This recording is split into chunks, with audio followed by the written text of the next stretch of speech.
நீங்கள் நிறைய பேர் நியூஸில் பார்த்துருப்பீங்க. குஜராத்தில் மார்பின்ற பகுதியில் பார்த்தீங்கன்னா அந்த கிணத்து தண்ணீர் வந்து ஆக்சுலேஷன் ஆகுது அப்படின்னு சொல்லிட்டு, அதோட காரணம் என்னென்னா கீழே வந்து மழை காரணமாக வந்து நிலத்தடி நீர் வந்து அதிகமாக இருக்கலாம். சேம் டைம் அந்த நிலத்தடி நீரில் இருக்கிற பாறை இடுக்கெலாம் இருக்குல்ல, அந்த இடுக்கில் வந்து ஏர் ப்ரெஷர்னாலேயும் இல்லை வாட்டர் ப்ரெஷர்னாலேயும் வந்து அந்த வாட்டர் ஆக்சுலேஷன் வந்து ஏற்படுறதுக்கு வாய்ப்புகள் இருக்குது. ஆனால் எல்லோரும் சில பேர் பார்த்தீங்கன்னா நிலநடுக்க வரப்போகுது, அதனால தான் இந்த மாதிரி ஆகுது அப்படின்றத வந்து சொல்கிறாங்க. ஆனால் அதுக்கு வந்து அறிவியல் ரீதியான விளக்கம் வந்து எதுவுமே கிடையாது.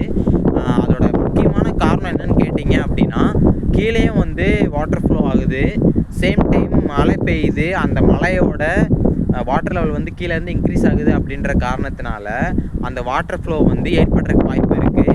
அது மட்டும் இல்லாமல் அந்த கீழே இருக்கும்ல பாறை இடுக்கு, அந்த பாறை இடுக்கில் பார்த்தீங்கன்னா அந்த ஏர் வந்து லாக் ஆகிருக்கும். அதாவது வெற்றிடத்தில் வந்து இப்போ தண்ணி போச்சு அப்படின்னா, இப்போ ஒரு வாட்டர் கேனில் தண்ணி ஊற்றுனீங்க அப்படின்னா பபிள்ஸ் உண்டாகுது இல்லை, அது எதனால் ஏர் ப்ரெஷர்னால தானே. ஸோ அந்த மாதிரி வந்து ஏர் ப்ரெஷர் க்ரியேட் ஆகிருக்கிறனால கீழே இருந்தும் வாட்டர் ஃப்ளோ அதிகமாகறதுனால நமக்கு வந்து அந்த அழுத்தத்தினால வந்து அந்த வாட்டர் ஃப்ளோ ஆக வாய்ப்புகள் இருக்கலாம்.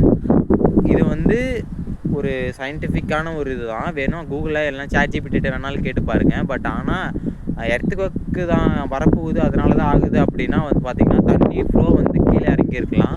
பட் ஆனால் இது வந்து அந்த மாதிரி தெரியல. ஸோ உங்களுக்கு எந்த மாதிரி தோணுது அப்படின்றத வந்து கமெண்ட் செக்ஷனில் கமெண்ட் பண்ணிட்டு போங்க. இந்த வீடியோ பிடிச்சிருந்தா ஒரு லைக் பண்ணிட்டு போங்க. தேங்க்யூ.